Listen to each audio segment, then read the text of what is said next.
Wine and Crime contains graphic and explicit content which may not be suitable for some viewers. Viewer discretion is advised. You are listening to Wine and Crime, the podcast where three friends chug wine, chat true crime, and unleash their worst Minnesotan accents. Yeah! Oh, yeah.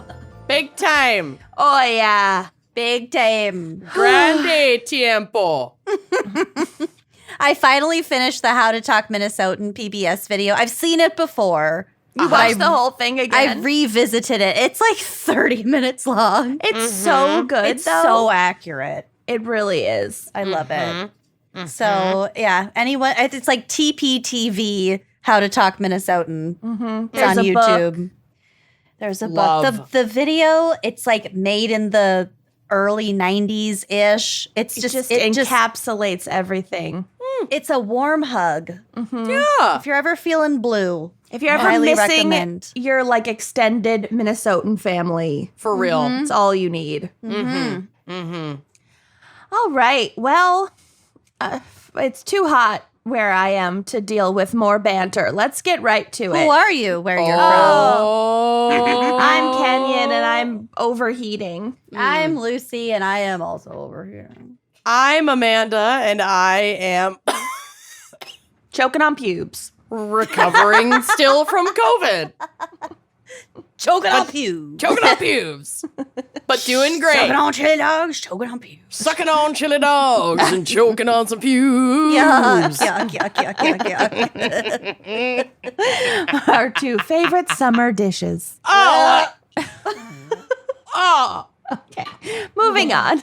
We Extra have pubes on my chili dog. a very special fan pick this week brought to you by Alyssa Grogan. Ooh, Seth Grogan's distant cousin. Yes, very distant. Oh my God. Grandma Grogan. Grogan. So Alyssa has selected the topic of floral fatalities. We love a good alliteration. Yep.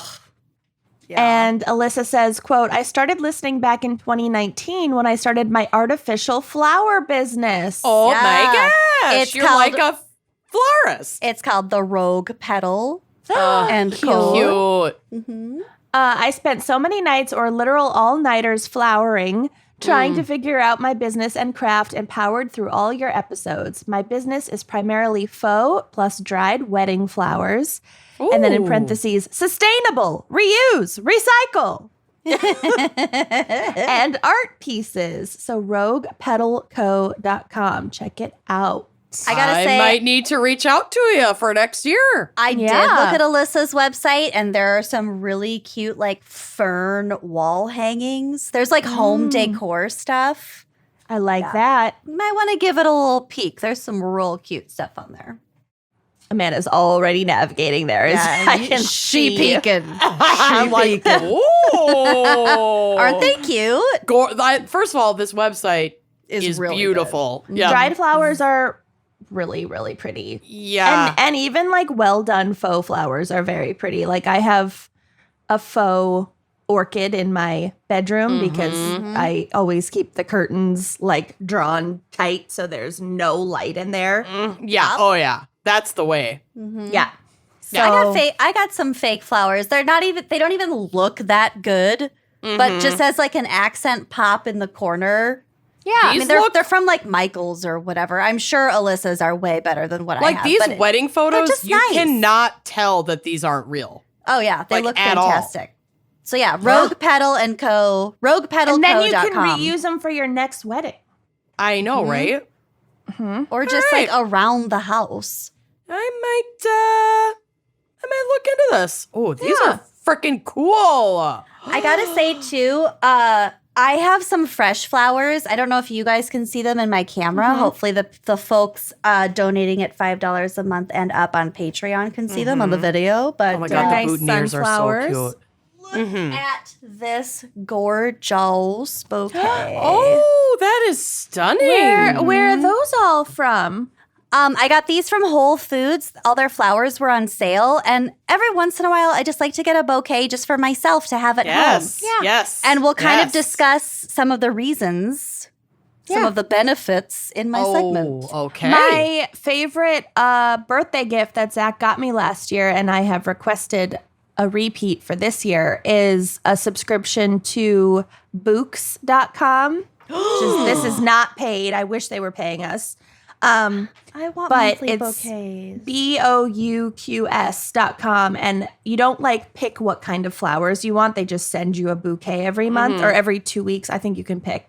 And I've been so impressed. Like, they're such good quality. They last forever. Usually I have my one like still going when the next one the next one arrives. comes. So like I have like 2 vases in my house full of flowers like all the time. They stagger. It's great.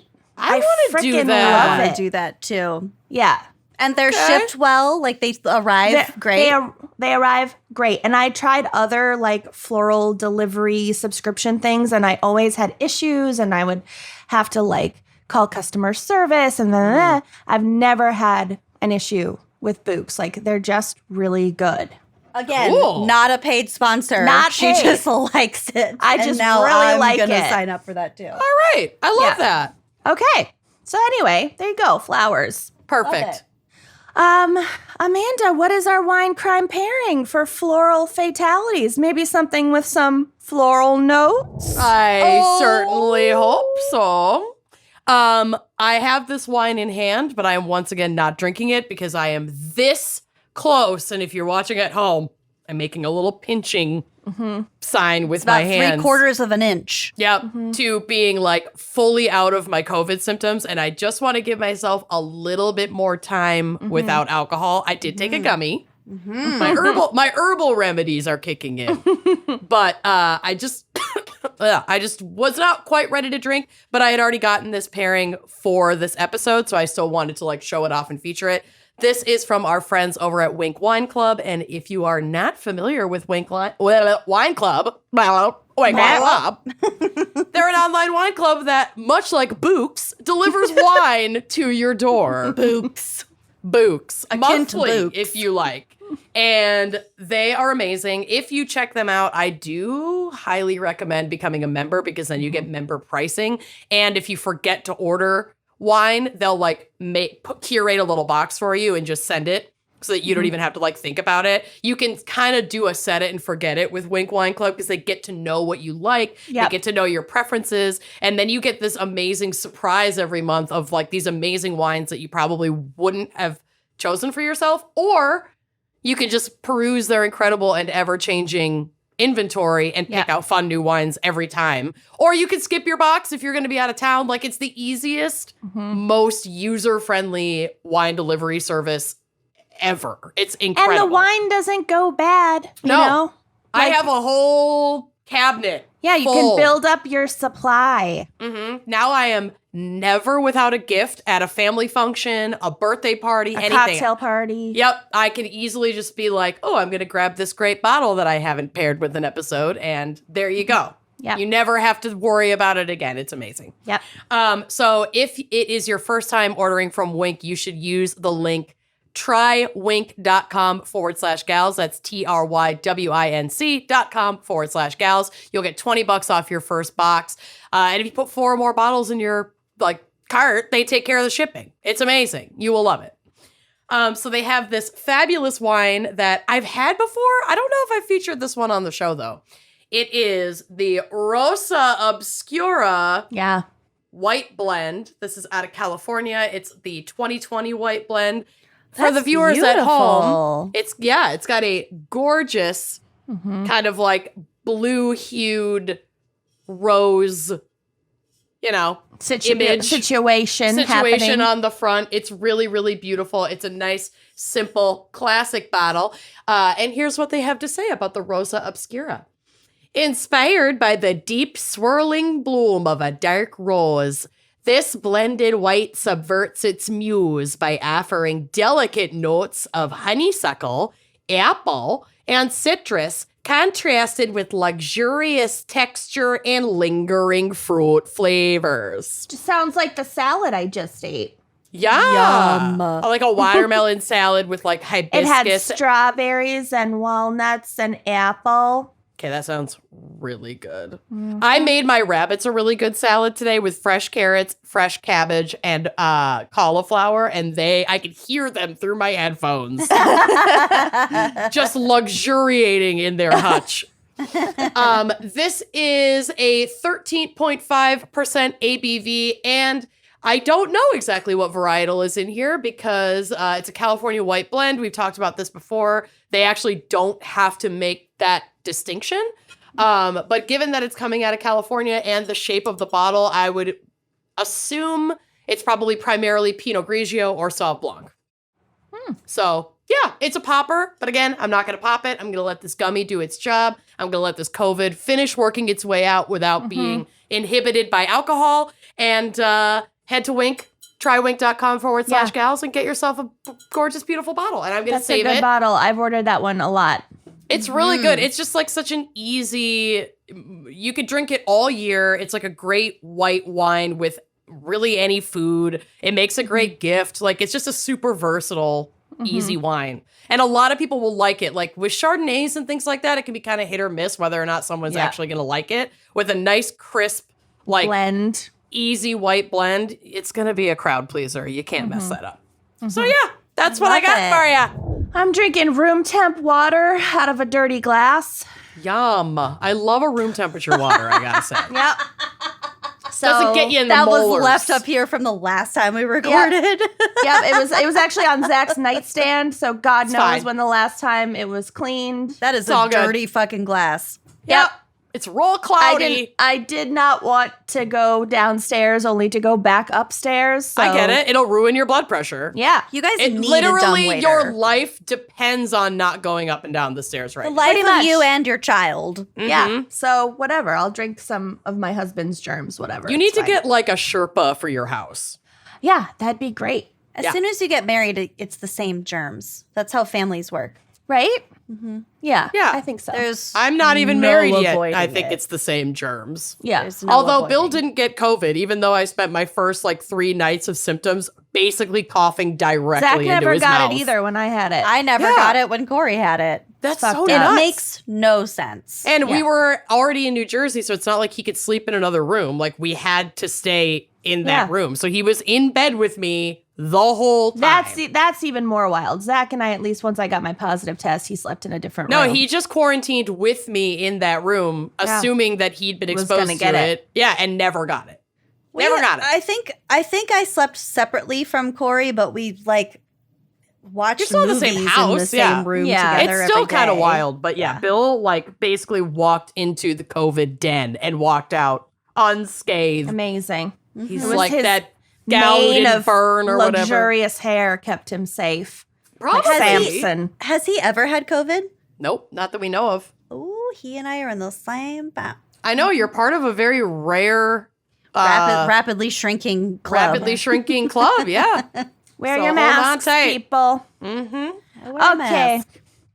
mask. Lucy, what is our background and maybe psych for Floral Fatalities? So I actually do have psych for us this week, which Yes. is bizarre. I'm so excited. All Okay, right. so bear with me. It starts out a little slow, but I think things pick up a little bit. But I didn't want to fail our fan picker by not talking about florists. Right. So a Yes, florist, because to be clear, that's kind of like what they had wanted, right? yes, Okay, yes, I think they wanted killer florists, right. but that was a bit Bit specific. So Mine I- involves ordering, purchasing and delivering flowers. Okay, that's Okay. totally within Yeah. the boundary. And you did the Yeah. fan pick case, right? Yeah, I think I did. I think you did, yeah. sure. I did a case. Wow. I know yours was listed in their email because I went to their Okay. email. They gave other suggestions. Then yes. Mm-hmm. I went to their email to look. I didn't go with any of their suggestions. Oh. I really Rebel, swatched rogue that pedal up. over here. Rogue pedal over Rogue here. pedal. Yeah. Uh-huh. So a florist is a person who arranges fresh, dried, and silk flowers and greenery for decorative displays and special events, such as funerals Mm-hmm. and weddings and all that stuff. Yeah. I I've always wanted to be. I've always wanted to work in a floral shop. Like since we went and bought like our boutonnieres and our corsages from that cute little flower store in downtown Excelsior. It always smelled so good. It was kind of dark in there. There were always like low lighting, like twinkle light, like no overhead lighting, of course. There's like the light from the cooler. There was like candles.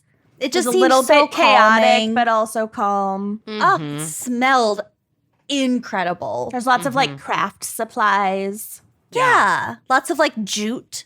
Yeah. Yeah. Yeah. Yeah. So this is from the Florist Guide. Quote, florists create and design floral arrangements as bouquets, centerpieces, corsages, wreaths, and other arrangements. They clean, process, cut, and arrange flowers, either live or dried, and other greenery and accessories, either according to set layouts or as their own original designs. They also do a lot of sweeping up. It's not all arranging flowers. There's like a whole shitload of front end shit, and then the cleaning up. And then just like running a business. Yeah. A florist's day will also be taken up with preparing quotes, taking orders, billing and invoicing, inventory, meeting with clients, sourcing flowers, and other daily business-related tasks, which includes telling people what the fuck they want. So when I got married and I met with a gal who went to college with my mom, or maybe high school, but now she like runs the Hy-Vee floral department. Like I got really lucky with my flowers, wedding flowers. But I was like, what do you, I like this color and this general shape. And she's like, how about, hydrangeas? And I'm like, what the fuck is that? Yeah, taking our like layman vision with no terminology to indicate what the fuck we want, and you going, also here have you to go. know like seasonally if Right. it's going to be Will it be available, available? or like 3 times the normal price. Yeah, if is it gonna die 8 seconds after I cut it? Well, Right. we'll kind of get to all that, but yes, you're right. You have to be really knowledgeable about all sorts of varieties of flowers.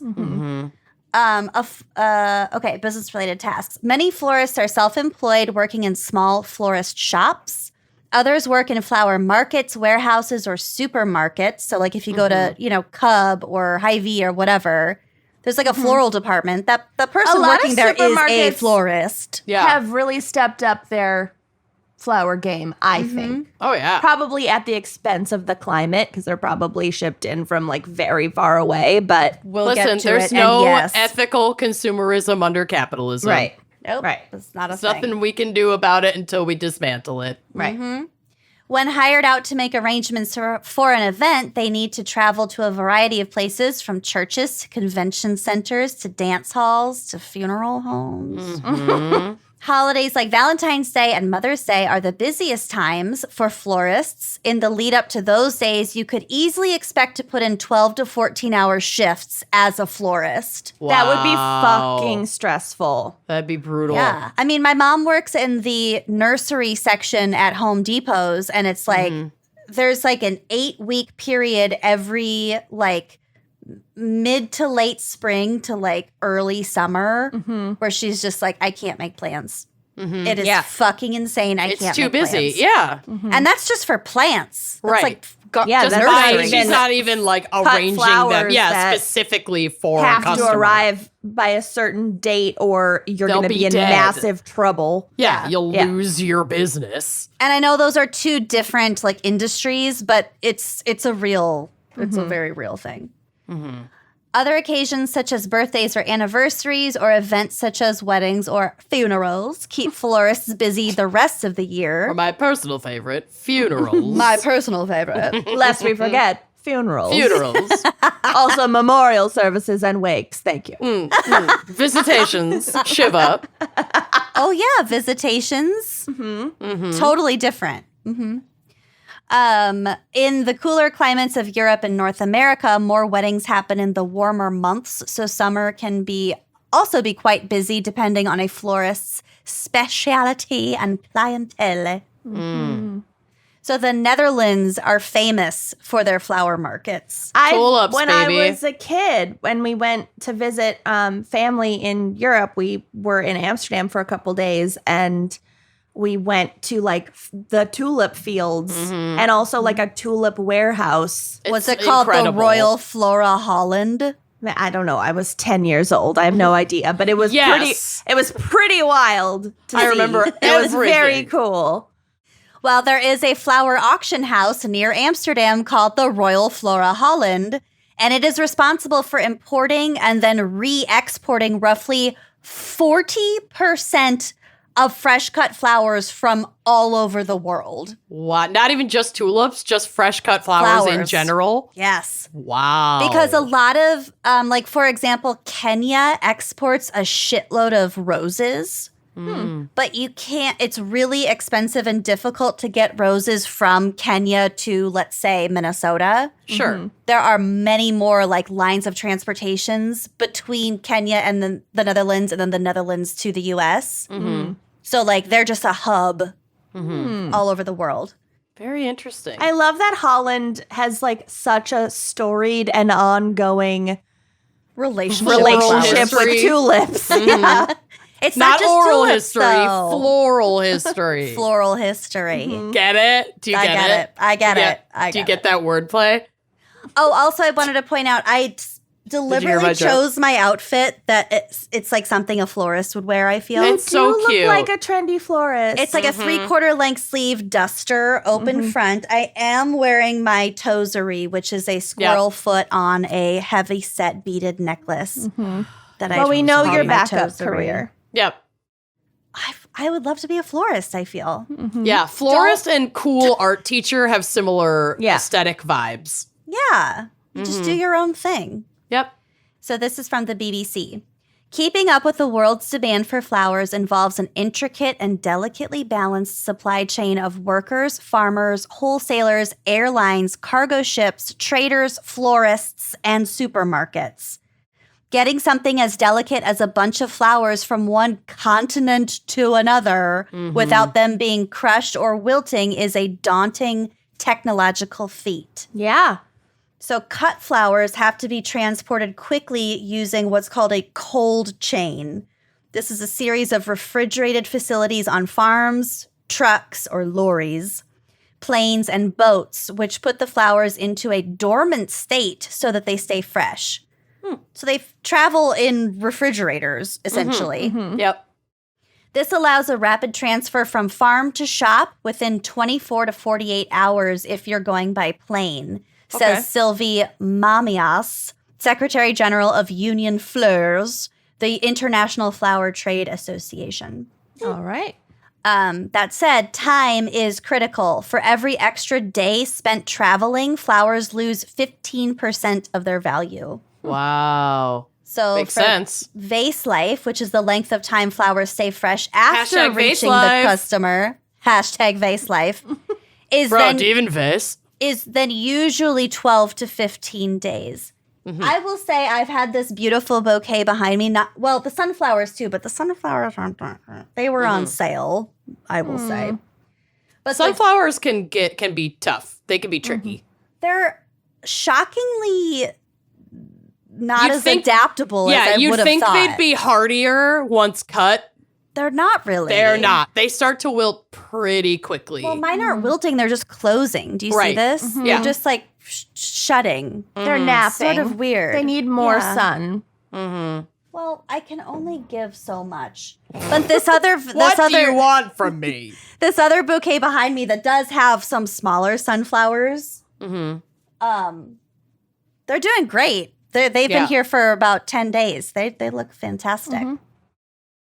The biggest buyers of cut flowers are the EU and the US, but the biggest growers and exporters are the Netherlands, Ecuador, Colombia, Kenya, as I mentioned, and Ethiopia.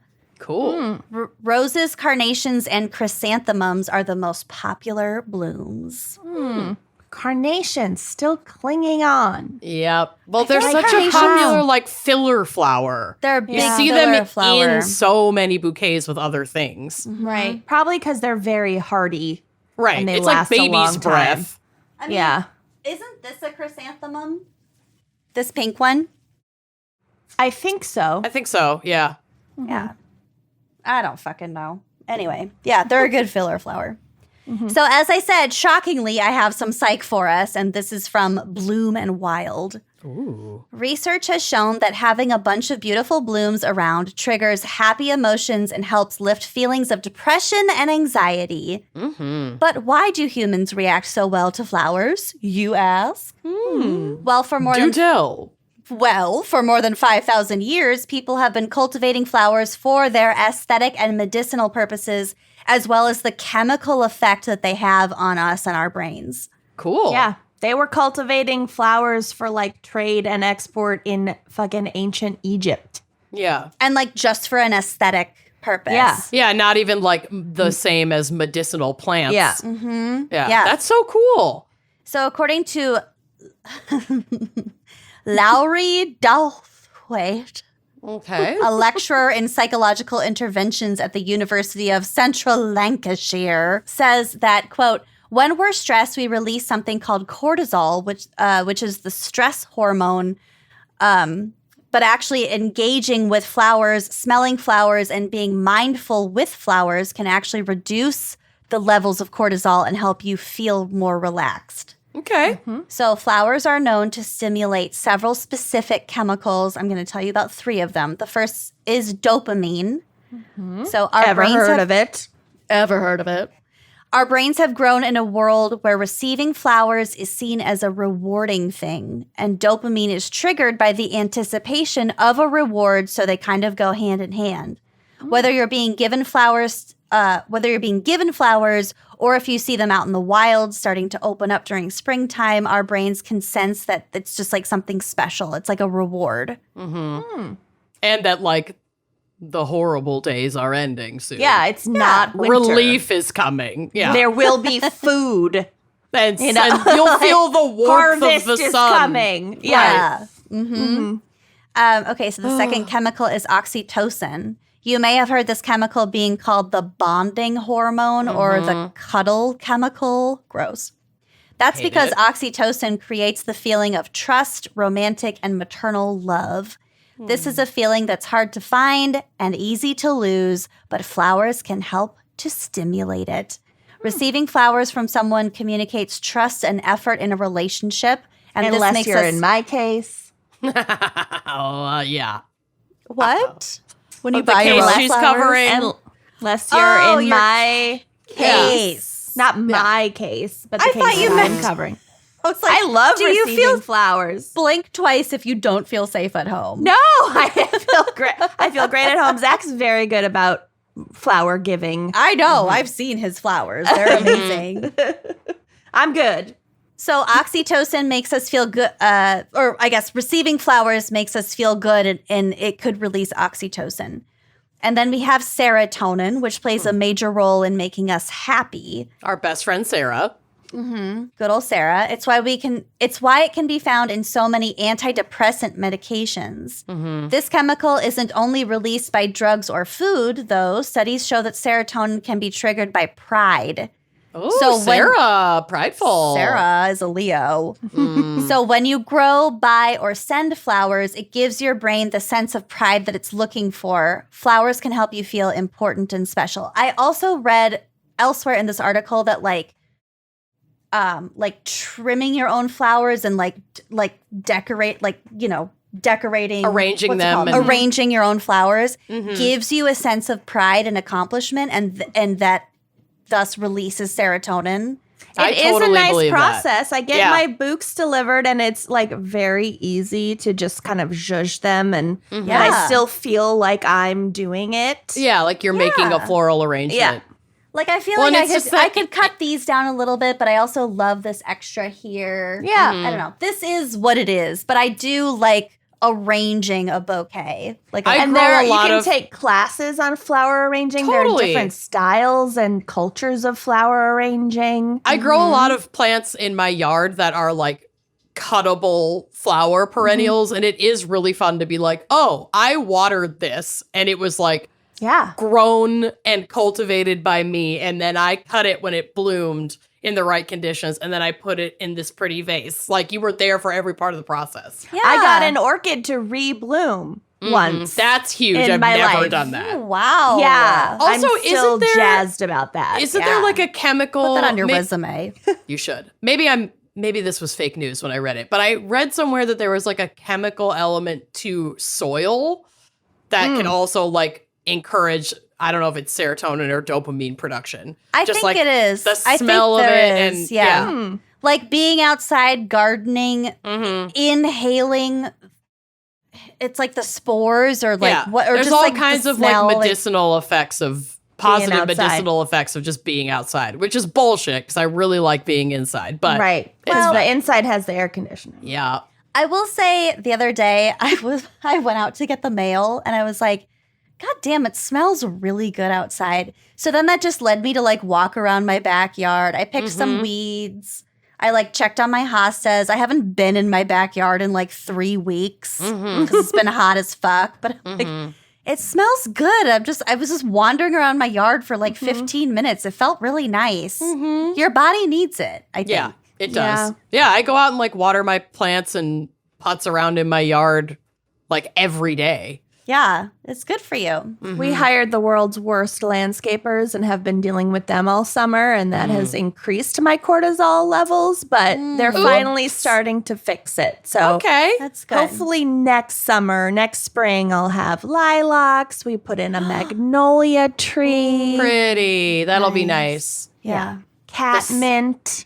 Oh, I have so much catmint. That stuff is so hardy and so fucking easy, and it just gets bigger and more purple every year. You'll love it. Oh, nice. It's really cool. And it's anti-mosquito. It's Anyway, anti-mosquito welcome and to our pro true bee. crime podcast. Is I that know, the same right? as catnip? No. It's in the catnip family, which is also in the mint family, but it's not That's what I specifically thought. catnip. That's not confusing. Okay. But cats do like it. Okay. So this article also named 3 specific flowers that are especially good for the brain. I don't know how fucking scientific this is. Probably not very. Extremely. Okay, so the first is roses. So if you've ever heard the expression "stop and smell the roses," which you have, that's because they produce wonderful mood-boosting endorphins. A study in the Journal of Physiological Anthropology exposed office workers to pink roses. Uh-oh, the pink roses come up in my case. Oh, good. Well, the results showed that they brought significant physiological and psychological relaxing effects to the participants. So there's another study that was published in Complementary Therapies in Medicine that showed it was, again, the humble rose that was tested on the participants that helped them feel, I read the whole article. I think it helped them feel more creative. It also lowered blood pressure. So there are positive effects with roses. I think in particular because they have a really identifiable and really strong smell. And I feel like a lot of people's grandma smelled like roses. I hate the manufactured, like synthetic smell and flavor of rose. I don't like it. But an real actual roses- live rose smells Yes. amazing. It's like you can't recreate that smell. Yeah. It's so Yeah. specific. Another flower is peonies. So this says I grow those. I love my peonies. I love peonies. Peony season is the most hyped up flower season of the year. So people look forward to it weeks before they it's actually so like brief. bloom. It is, and they're so expensive. They're my neighbor, really fucking pretty. the people who had this house before had planted them already. So that was like one of That's our nice. first fun surprises when we Luck. got into that season is I was like, what the fuck is this weird weed back here by the garage? And then all of a sudden, it's like always covered in ants because they're pollinated by ants. I was like, Yeah. what the fuck is this goddamn plant? This Oh, is so they're annoying. They're And so then- big. Yeah. And then I was like, holy shit. I saw their little fucking buds. And they're gorgeous. They're like light baby pink on the inside with like a fuchsia trim Oh, on the So pretty. outside and then like the bright yellow pollen in the middle. They're just gorgeous. I've been My- meaning to move that bush to the front of the house, but I'm like so scared to move it. Yeah. You're supposed to move them in the fall. I think it would come back, but it's like, I don't want it tucked back by my garage, but I don't want to kill it. So I don't really know what to do. Could you But split it? And I like could split it. It's big split the enough that I could difference? split it. Yeah. Yeah. Maybe I'll just try that in the fall. My neighbor is like an expert gardener, so sometimes their shit leaks over into our yard, and I fucking love it, including a peony bush. King's flowers are unreal. They're technically Anne's flowers. Anne is the real Anne's genius. flowers. Sorry, Anne. And the last flower that they name in this list, which I think is mostly bullshit, but they said sunflowers. A lot of people really, really love sunflowers. I think it's Really more of an love 'em. emotional connection and not so much like a chemical or like physiological thing. Oh, they got tasty seeds. People love sunflowers. They're just, unless they look like this. All right. I will very say, Some of distinct. mine look good. Like, they're very easily recognizable, you know? and like, they remind me of childhood road trips. We would go out to like the Black Hills, and there's huge sunflower farms in South Dakota. And so you'll be driving along in this absolute middle of nowhere on like Route 90, whatever, with nothing to look at. And a huge field of sunflowers. And then all of a sudden you're in the middle of a field of sunflowers for like as far as the eyes can see. And it's absolutely gorgeous. So like And a that lot is of- really freaking cool. A lot of sunflowers are grown in Ukraine. Mm-hmm. And Isn't it their like national flower? Yep.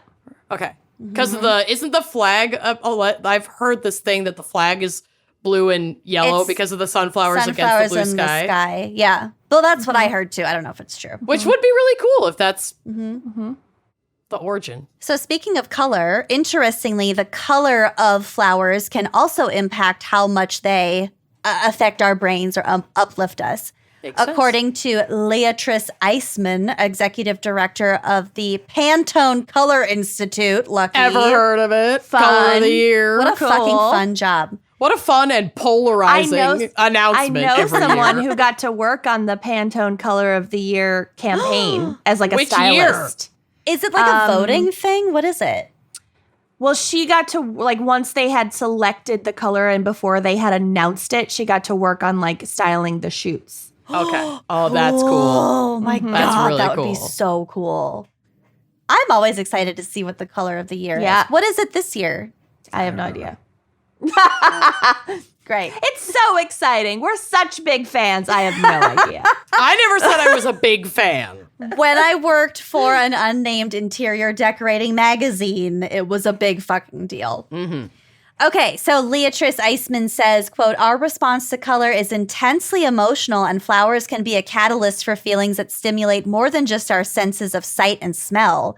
For example, red is typically a color that symbolizes love and passion, but it also has an energizing and uplifting effect on us, just like the color yellow sunflower. Yes. I love the color yellow. But other colors, like blue and white, can have a more calming effect on us. So maybe that's why, like, you see a lot of white flowers at funerals. I'm sorry, I keep thinking about funerals, but I just do. Like, what I else love is a new? white I'll flower. never stop thinking about funerals. Oh, right, white flowers. Like white lilies at a funeral. Just Classic. stunning. Yeah. A study by Rutgers University found that having flowers in the office In the attic. can increase. Ew. Fucking ew. Flowers in the attic can increase productivity, innovative thinking, and helps to create a more positive environment to be in. All right. So if you're thinking about flowers, maybe put them in the space where you work in, and that can maybe keep some juices flowing. People, it. people will be happy. So lastly, to finish us out, I have some fun facts about flowers. Always. Roses are related to apples, raspberries, cherries, peaches, plums, nectarines, pears, and almonds. Like, genetically related? Yeah. So like a flower is the reproductive section of a plant, you know? It's the sex organ. So any of these plants that produce these various seeds, such as apples, plums, nectarines, blah, blah, blah, presumably also bloom, right? Oh, like cherry blossoms and apple trees. I mean, Yeah. you'll see people put like their avocado pits in a window in a jar after getting an avocado, and you can cultivate another avocado out of that. People will like cut potatoes in half that they don't eat that have sprouted, and you can grow potatoes from those. Like, No, we all- understand how seeds work. We're it's just no. It's just like what's crazy to me. That's not what I'm saying. I'm saying that like, why don't we do that more with stuff that we just buy at the grocery store? Like, yeah, it's just time. It's that easy and sustainable. I guess it's not easy. I would probably kill it, but Corey just texted me flowers in the attic and took a creepy clandestine photo of me just now. Oh, so Corey. he walked by, and now we need to Leave me call alone. the asylum to come pick him up. I didn't know he was home. Where'd he come from? Quit spying. He is Yeah, a cryptid. He's a cryptid. Okay. Tulip bulbs were more valuable than gold in Holland in the 1600s. Wow, it was. It was like a 16s. crazy investment scheme. I mean, anytime. Clearly it it's worked like out. art. Ew, get out of here. Corey. Jesus. Well, it's kind of on you because you always record with the door open, which is insane to He's me. usually never home. Tulip bulbs can also be substituted for onions in a recipe. If you're low on onions, but you happen to have tulip bulbs. Really? Onions are way cheaper, so maybe only do that in a pinch. Wow. I can see how tulip bulbs are sort of like scallops, though. Not scallops, shallots. Scallions, shallots, Shallots. Yes. Not scallops. I get those confused. So if you know about saffron, it's a very expensive spice. It's like stringy. So these actually saffron actually comes from a type of crocus flower, which I didn't know. Okay. The largest flower in the world is called the Titan arums, which is also known as the corpse flower when it blooms. Oh, yep. Because it Yep. reeks. It smells like decaying flesh. But these can produce flowers 10 feet high and Yeah. 3 feet wide. And it's like, they're really rare now, aren't they? Aren't there like whole festivals where people will gather to see like Yeah. the blooming of a corpse flower? They only bloom like every 8 years or some shit Yeah. like that. Yeah, it's like a Haley's big fucking thing. comet. Weird. But they're massive. They're creepy. I don't know. They're I not don't know. cute. They're wrinkly and like dark purple. and, They're, like, they're kind of scrotal. They are testicular. Yeah. Yeah. Yeah.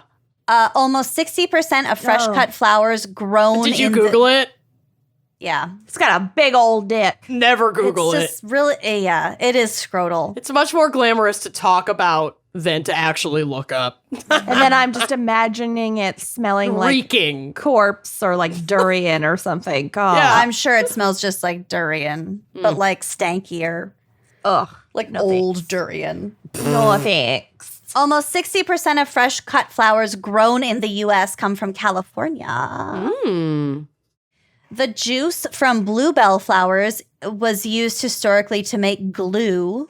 Cool. Very sticky. And last but certainly not least, my favorite fun fact, foxglove is an Old English name derived from the belief that foxes slipped their little feet into the leaves of the plant to sneak up on their prey. Did they? Kidding me? It's just it's like lore, you know? Yeah, they didn't actually. Just the foxes were so quiet because they put their feet into the little flowers. I'm sure foxes can be vicious, but I think they are so cute. So cute. so cute. Oh my God, that's They're little precious. dog cats. Oh my I God, know. Amanda's losing it. Cutest do thing need a I've fox. ever heard in my life. His little paws. Foxglove. That's why they call it foxglove. How fucking fresh. Oh, Love it. Oh, well, I got my and it's period deadly. today, you guys. I can't. Yeah. Oh, yeah. Mm. Funerals, I get to it. poisons. That flower's poison. Poison. Well done. Nicely Thanks. done. I That was fun pleasantly surprised that I found some psych for this. Fabulous. Yeah. It's been a minute. It has. Are we ready for my case, which apparently was the Yes. fan picker case, which I did not recall? I'm pretty sure it Sure. says it in the doc too. Oh, I was you're like, right. oh, I she's just- on top of it. Whatever. It's fine. It's whatever. Okay. I should never assume that. You should not. Not these days. No. Lita LaVon McClinton was born in Georgia on January 7th, 1952. Her mother, Joanne McClinton, was a Georgia state representative, not to be confused with a different politician. And fabric store monopoly owner. Not to be confused with the fabric store nor the other politician, Joanna McClinton. It's my mom, Joanne, of the Fabrics Enterprise. And her father, Emery McClinton, was a former U.S. Department of Transportation official. I really Her like family the name was- Emery. Yeah, it's cute. Her family was part of an elite set of highly educated and well-to-do Black families in the Atlanta area in the 50s, and she is often described as growing up as a, quote, Black socialite. After high school, Lita attended Spelman College, a prestigious HBCU in Atlanta. She Cool. loved fashion. She was popular, had lots of friends. Yep. Charitable, fun to be around, everything. Mm-hmm. After graduation, she began working in a high-end clothing boutique, which is where she met a man named James Sullivan. Never meet a man. No. Just period. It's just not safe. Never It's not- meet a man. Nor worth it. Spells doom. At what cost, you know? At what cost? I just advise against meeting a man. That's all. Yeah. Sullivan came into the boutique as a customer and they began chatting and hit it off, although the two did not have much in common at the time. Sullivan was white. He was much older than Lita. She was 23 and he was 34. And he was already divorced with 4 children at the time. Okay. That's you're busy. And I think a lot of kids. I think his kids mainly stayed with his first wife. Wife, Like, sure. maybe he had some It custody, probably whatever. wasn't like 50-50 though. Like No. you probably didn't have the kids that much is what you're saying. Right, is what Okay. I'm thinking. But Lita found him charismatic and interesting and was flattered by his obvious interest in her. The two began dating, but when Lita eventually brought him home to meet her parents, they were not impressed. Joanne and Emery both felt that Sullivan was arrogant and untrustworthy. They caught him in a lie once about like a stupid lie. I can't think of anything more like humiliating or embarrassing than if like Tom and Sue caught me in some sort of weird lie. Right. I don't know. I'm like immediately transported back to being like 10 years old. Yeah, and cringing. It's like not the mad, just disappointed, but like on an in-law. Yeah, and when an level. adult has now lied to it's just a really weird thing. Just don't. It's not great. It's just weird. Not great. Well, I don't like it. Yeah. And on top of that, they worried about their daughter being in an interracial relationship in the deeply racist South, because at this point we're into like what, the 70s? Yeah, I mean, even now, don't trust a white man. Well, yeah. And even now I it would be can, like, cause issues for people, because society fucking sucks. No, it's like- not safe for people of color to be like the only person of color in a room. Like it's Right. physically not fucking safe. Well, Yeah. this was like not long after like the Green Book. Yeah. This was Times. still this late 70s, early 80s. Yeah. It's Yeah. fresh off of the civil Yeah, it's rights even movement. more heightened. Yeah. So Lita's mother would later recall, quote, Jim always had grandiose ideas. I remember he told us his father was a publisher for Hearst in California. It turned out that his father was a typesetter for a Boston paper. So I wonder if that was the lie that he That got was the caught in. lie. Okay. Oh. Okay. He was working class, blue collar. There's nothing wrong with that, so why lie about it? But he Right. was always looking for social acceptance, always. Yeah. He's trying to like date up in society. He's trying to impress her parents. He cares White a- lies. He cares a lot about social status, and that will come up again Okay. later. Okay. So despite her parents' disapproval, Lita told them that she was in love, and when she announced her plans to marry Sullivan, they did not try to dissuade her. They just decided to support their daughter. That's lovely. How and I'm generous. so sad for how we can all see this turning out, given the context of this show. Yeah. According to her mother, quote, we had always told our children, you don't judge a person by his race, you judge him as an individual. So what do you say when they say that back to you? Right.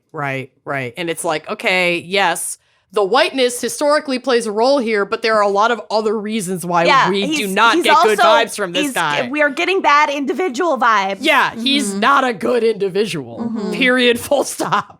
But that's hard to say to your kid who's in Absolutely. their early to mid 20s and in love. I mean, Yeah. if people had said that to me about fucking SoundCloud DJ, I probably wouldn't have listened at the time. There is no talking a 22-something-year-old out of like A going to love. be with the person they love. Right. There's none. There's just creating distance and isolation. Yeah. Yeah. So Lita and James Sullivan were married in December of 1976. Some people call him Jim, some people call him James. I might go back and forth, whatever. That's fine. Same person. The newlyweds moved into a house in Macon, Georgia. Lita continued working in retail, finding a job at a local department store, and Sullivan ran a beverage distribution company that he had recently inherited from his uncle. Okay. So he got very lucky inheriting this thriving business, basically. Yeah, no shit. His like socialite goals are starting to shape up here. Yeah. Also very lucrative because my mom's side of the family did the same fucking thing in the same fucking time period. And Yeah. People They're gotta right. drink beverages. yeah. In 1983, Sullivan took advantage of an opportunity to sell the business for a large profit. And in fact, this made him a millionaire almost overnight. God. And- one day, right, guys? Probably not. I know I'm not going to inherit any beverage companies. Lucy might. I mean, selling wine and crime and becoming millionaires overnight. Sure. Millionaires. We're gonna go Millionaires. public and become millionaires. Actually, I don't even know how to go public, and I don't think we could. I don't Continue. really think know what we that qualify. means. No, No. you don't. I don't even really. No. Yeah, it's like a stock market thing, but that's It's all I not- know. I don't really understand. I don't want to. I don't want to base my fortunes on the No. public. No. on a thing I have no grasp of. We'd be driven into the ground by the Yeah. general public. I'd just be going out in public telling people about wine and crime, and then be like, "We went public. Why Like are a- we not We've millionaires?" Gone public. Public. I declare publicity. Amanda with a sandwich board on the corner. We've gone public. We've gone public. I didn't say it. I declared it. So now he's got all this money, and he and Lita move into an oceanfront mansion in Palm Beach, Florida. Because Hi. $5 Okay, my dream. So sorry for you. yeah, multi-million dollars in 1983. You could do that. I want an ocean from beachfront mansion. Who doesn't? There's a lot that I want. I want to pay off my student loans. Yeah. There's a lot that I want. A lot. Add it to the fucking list. So Sullivan had hoped that his new wealth would allow him to climb the Palm Beach social ladder, but soon found that their new community was less than accepting of an interracial couple moving in. So they kind of thought, we'll get out of Georgia. We have all this money. Like, they'll accept us because we have this money. Didn't quite work out that way. Which, like, the privilege of him to be like, God damn it, now I'm having a hard time being a socialite because of my interracial marriage, while his wife is like, I have to fear for my life because of my Yeah. interracial marriage. Yeah. And his wife's, I mean, just on paper, his wife's social status Is was legit. better than his. Yeah, he was marrying her to use her in the fucking first place. Yeah. What an So asshole. frustrated, Sullivan began blaming Lita for his lack of social status in Palm Oh Beach. my God. I'm a loser and it's your fault. What a fucking lunatic. And Lita's God. friends back home, who initially thought she was living a glamorous dream life, began worrying about how isolated and miserable she sounded on the phone when they would have their catch-up calls. Yeah. And although Sullivan was wealthy, he was controlling and severely restricted Lita's access to money, leaving her even further cut off from the world now that she wasn't making an income of her own. She wasn't working in retail anymore. Yeah, why don't we just follow paragraph by paragraph the abuser's playbook? Yeah. Here's, Yeah. here's the roster. Read Remove the syllabus. independence. No job. Control funds. Control the money. Yep. Blame for your own shit. The guilt tripping and Yep. yeah. Like hyper focus on like social status. Uh-huh. Yeah, clear Outward. and apparent narcissism. Yep. 1000%. He's checking off every fucking box. Lying about stupid shit, being really arrogant. Parents don't like him. Kenyon just keeps going. It's got- true. It's I got every time. single box. It is. Yeah. It's unbelievable. So not long after they moved, Lita began finding evidence that Sullivan was having affairs. Okay. Wow. These included Didn't see that coming. blonde Right. hairs and women's underwear that she found in their bed. Jesus fucking Christ. Have the Get- decency get a to get a motel. hotel. Yeah. Don't Don't do bring it it at all. into my but- bedroom. Yeah, that would be That's the most offensive honestly, part. it would be for me too. I'd be Yeah. like, Bill, this My is fucking bed. weird. But those are, I washed those sheets. Yeah. I bought that bed. I was given that mattress. Yeah. for Long ago, slinging ads. That's Long ago- my pillow. Yeah, Long that's ago my in a former lifetime, I've had this experience, and I can tell you, it is not.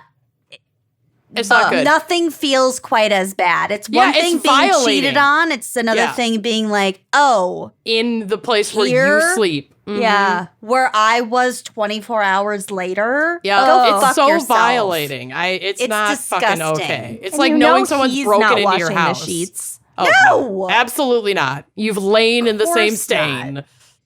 Ick. Ugh. So all I the- need to shower now. Yeah. So Fucking although 17 years later.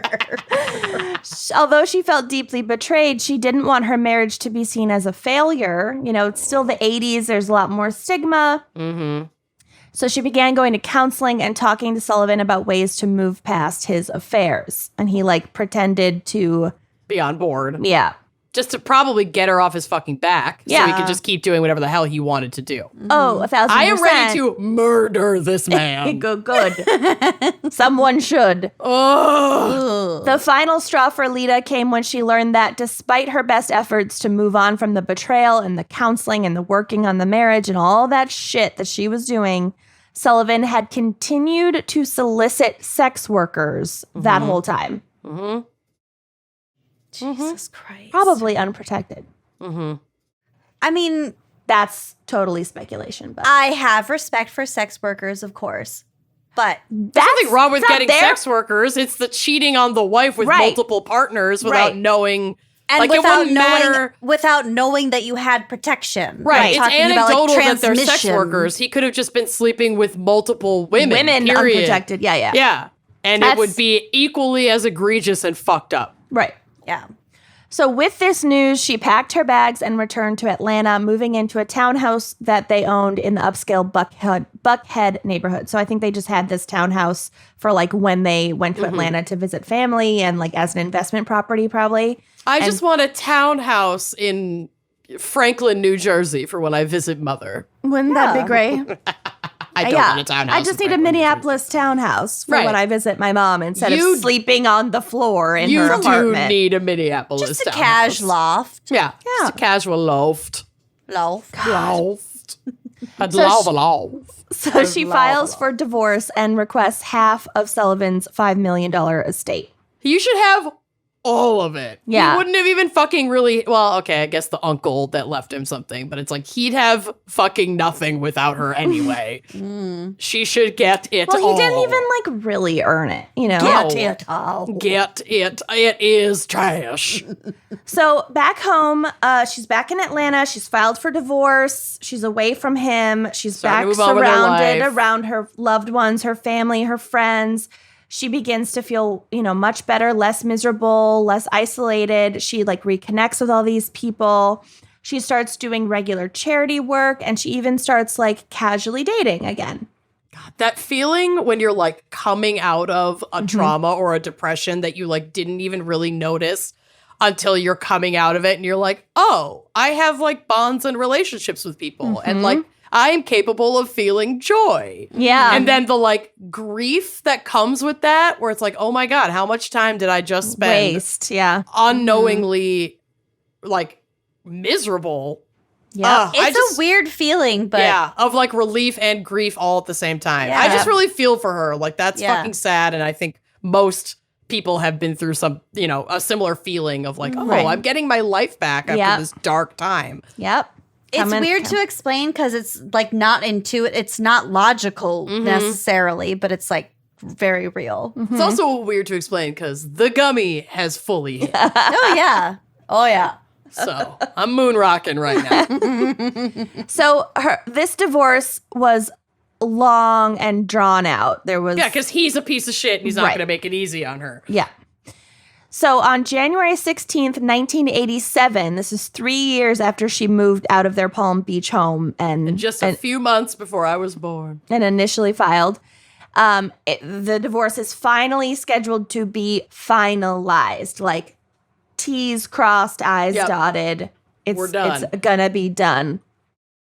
It's The going to hearing- be May. The hearing scheduled for that day would determine the final amount of the divorce settlement. So Lita was set to receive either $250,000 or up to $1 million, as well as possession of the townhouse that she'd already been living in. Mm-hmm. So there's this hearing is scheduled, and then that's it. Yep. So Lita's best friend, Poppy Marable, Oh, my, like Poppy? Mhm. Like the flower? Poppy, Paupy. Well, I don't know. It could be Poppy, Poppie. P-A-P-I, Poppy. Poppy. Poppy. I just think that is the cutest name. Poppy is a cute name. Poppy Marable. That's a really like sweet Poppy name. Marigold. So Poppy is her best friend, and Poppy has a 3-year-old daughter, and they spent the night at Lita's townhouse the night before the hearing as like a little like girlfriend sleepover, like, yay, you're getting divorced. I love that. We would totally do that. Oh my God. Poppy. What a Don't good finish friend. your case. Can we just leave it at this happy This part? is It's like the part last in the time horror it's happy. movie when it's about to get scary. Yeah. Just don't finish it. If you don't finish it, maybe it will change the past. It definitely won't. It won't. I want to get to the gruesome stuff. So the two friends woke up excited for this momentous day in Lita's life.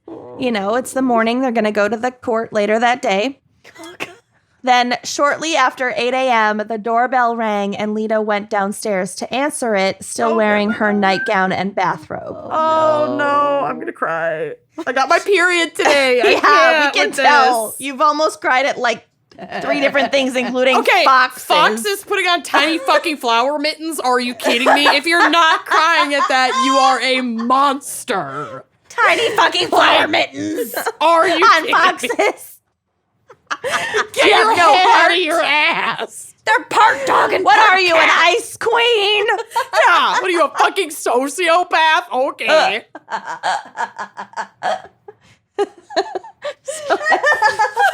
Okay, get your laughter out now, because this is where shit turns. Okay, it's out.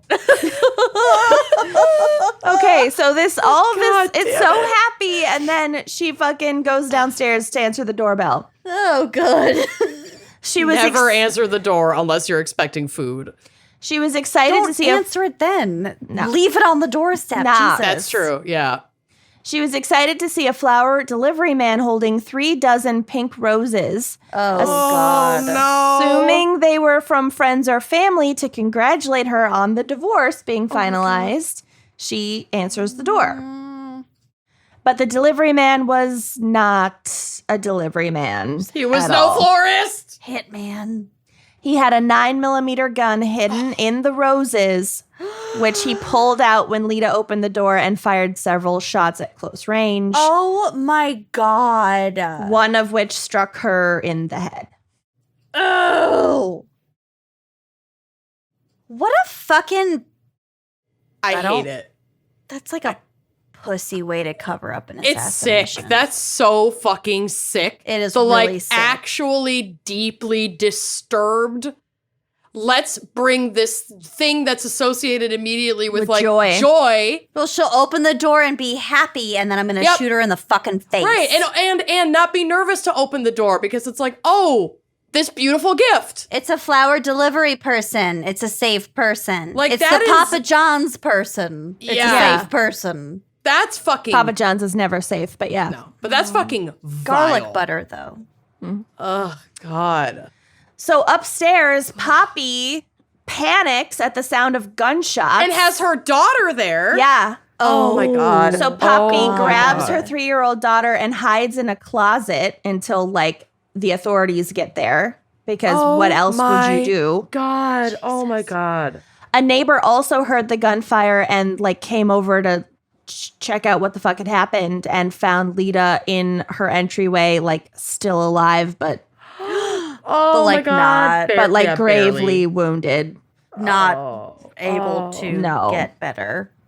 So she was transported to the hospital, but died of her injuries not long after arrival.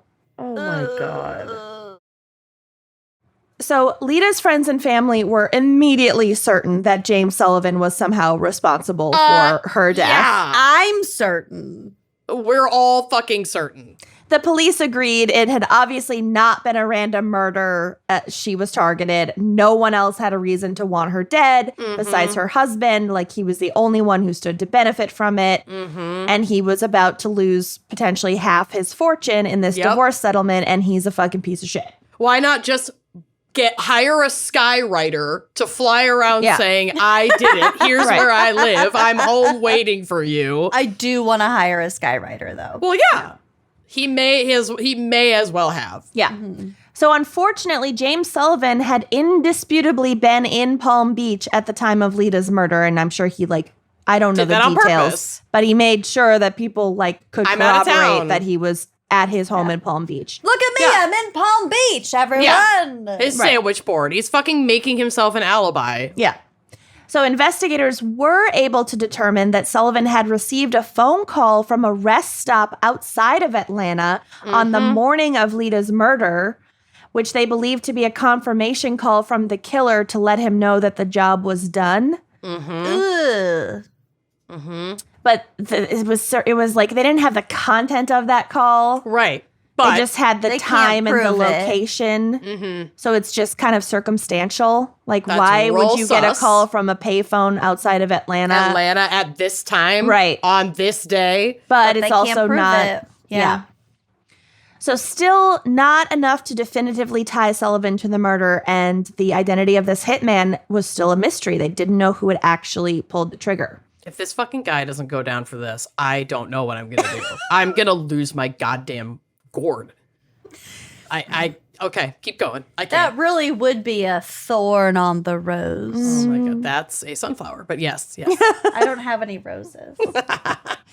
So for a while, some suspicion fell on Poppy Marable's husband. Absolutely fucking not, Poppy. Don't touch Poppy. Poppy, no guilt. No guilt Leave for Poppy out of this. No Poppy guilt. is untouchable. No guilt for Poppy, and also no guilt for Marvin. But this, I'm just telling you, in hindsight, no guilt for Marvin, but suspicion fell on him for a while, and I'll tell you why. So Poppy's husband, Marvin Marable, was a former New York police officer turned businessman. And because Poppy and Lita were best friends, Marvin and James had also socialized together for years because, Okay. their wives are best friends. Okay. And he's a cop. And he Former was a cop. cop. Yeah. All right. And around the same time that Lita was dealing with the divorce proceedings, Marvin began to suspect that his wife, Poppy, was going to imminently file for divorce from him. Oh, thinking it's like, oh, she's hanging out with her best friend again, seeing how happy she is when she got yeah. divorced. Is my wife going to leave me? Women's chit chat. Yeah. Gonna Right. infect my wife. Women's chit chat is going to infect my wife. And they do eventually get Honestly. divorced. So like Poppy and Marvin's marriage was not in a great place. Well, I mean, congrats for Poppy then. And fuck Yeah. Marvin. Yeah. So he wanted to be prepared in case his wife was going to file for divorce. So he secretly bugged their home telephone. Okay, Marvin. why is this everyone did a fucking happen? Why is every man a psychopath? Yeah, This did happen. he did this. This is all before Lita is murdered. This is Poppy she's can do They're better. she's planning to get divorced, and this time is going by. And Never Marvin, meet a man. I don't think I should get married. I'm texting Bill. you need a prenup texting. and Oh, maybe a that's- bodyguard. Yeah. It's Prenup. off. It's happening. Yeah. I mean, he might agree with you because you did trick him into watching the lake house. Yeah. And I need to make sure he can't come for Make me. me the beneficiary of your life insurance. Absolutely not. Absolutely not. Worth a shot. Absolutely not. Okay. Worth a shot. Thought I'd ask. Just put it out there. You miss 100% of the shots you don't take. Wayne Gretzky, Michael Scott, Kenyon Lane. I just drooled. Worth a shot. Thought I saw an opening shot. there. Just wanted to shoot my shot. Listen, my life insurance isn't worth much. Diabetes, party of one. Party of type 1. Party of type 1. Oh, no. Okay, so Marvin bugs his own home telephone so that he can Fucking record psycho. his fucking wife. Fucking I psycho. never meet a man. It's not worth it. And so he They're amassed always going to disappoint you on at some point. It's an inevitability. tape recordings of his wife's conversations, including many with her best friend Lita. Yeah. And all of this, again, is before Lita's death. So, yeah.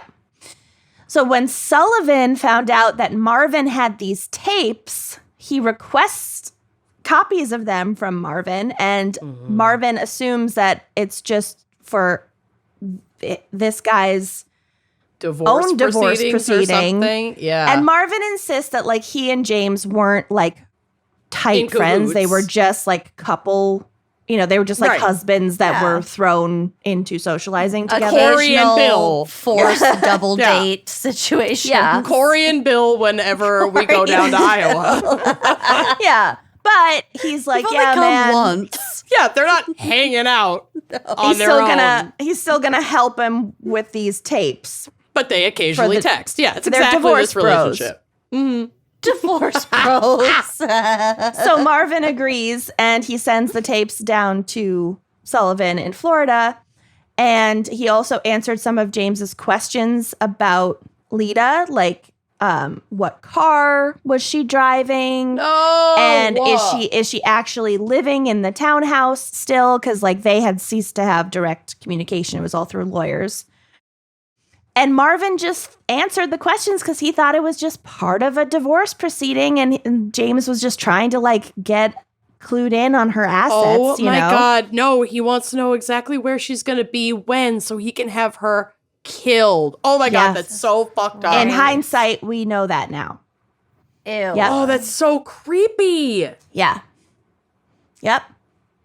Because So- I can't even really judge that too harshly because how many times have any of us, but especially me, hung out with like some mutual friends that might still be mutual friends with an ex of yours? Mm-hmm. And I want like all the tea. I want to know where they're living and what they're up to. And like, so I can't say that if I were in Marvin's shoes, I wouldn't be like, Right. oh, you want the gossip? I have the gossip. You I'll would tell have you done whatever you want to the know. same thing. I mean, Absolutely. the tapes, obviously, that's That fucking would give me psychotic. pause. Yes. But the answering like, yeah, she is living in the townhouse and Right. she's driving like this car if you want to, list that as one of her assets. an asset or yeah. Mm-hmm. I can see it. I could see it. And even also a little bit like comings and goings, like, oh, is she going to show up at this place where I'm already there? You know what I mean? Like, I don't want to run into her. Well, he was in a different state. Right. James He is was- living in Florida still and He was she's still up in Florida. in Atlanta. She was Oh, staying okay. in Atlanta, but still, yeah. It wasn't, they were pretty basic questions. Yeah. Okay. That he answered.